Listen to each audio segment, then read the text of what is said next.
There's nothing new about the New World Order.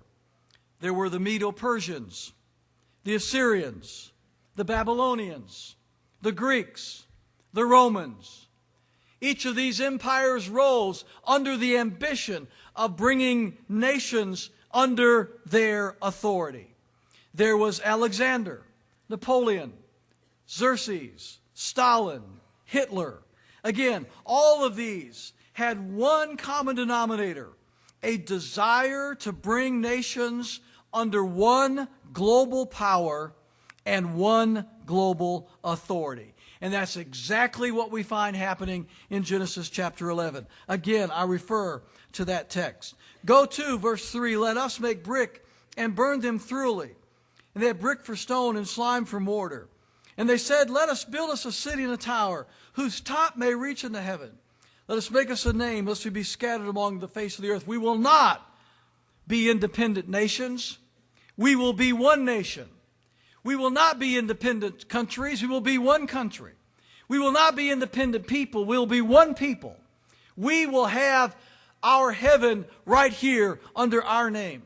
Now, lest you think that, and I've seen pictures of this in some of the cartoons that have been drawn, they show a picture of a tower that goes up into the clouds, and you have the idea that the builders of the Tower of Babel were actually trying to build a tower that would take them into heaven.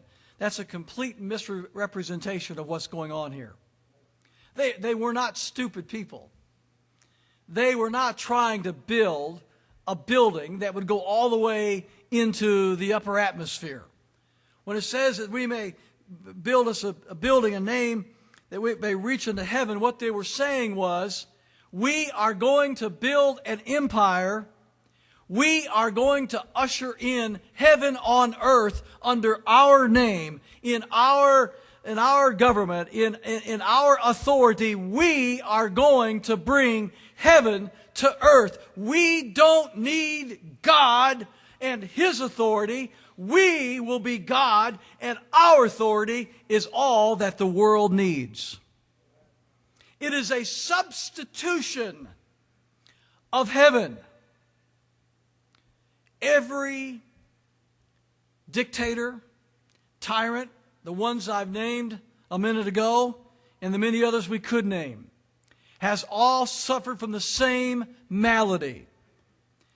Each of them had a God complex. Every empire that has ever been raised to prominence, whether it's the Medo-Persians, the Assyrians, the Babylonians, the Greeks, and the Romans, as I've already mentioned, have likewise suffered from the same affliction. They have all succumbed to the temptation to try and supplant the authority of God over the hearts of men. They demanded that men not just respect them, not just submit to them because of their lawful authority. They demanded that men worship at their footstool. They demanded that men call them in some form or fashion as a god. They were recognized by the people as divine. They spoke for God. They ruled in God's place. Men and women were not citizens of their countries or of their empires, we should say. They were subjects. Subject to their laws and the whim of their opinions. What they said was law.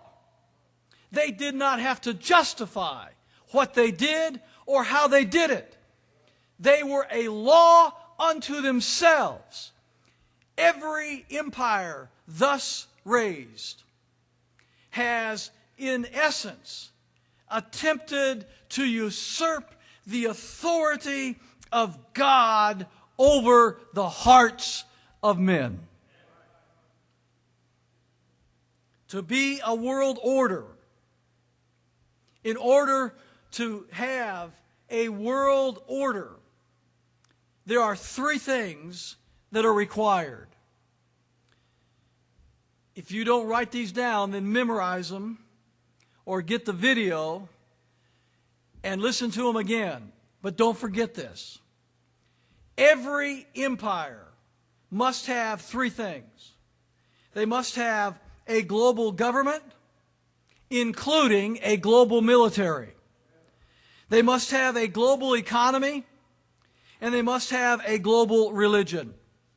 All three of those must exist in order for these who desire global government, global empire to prevail.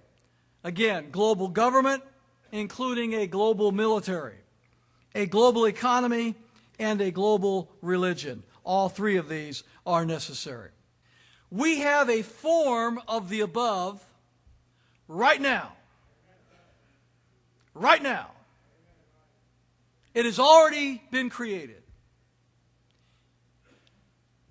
The United Nations is the global government. Universalism is the global religion, and the Federal Reserve is the global economy.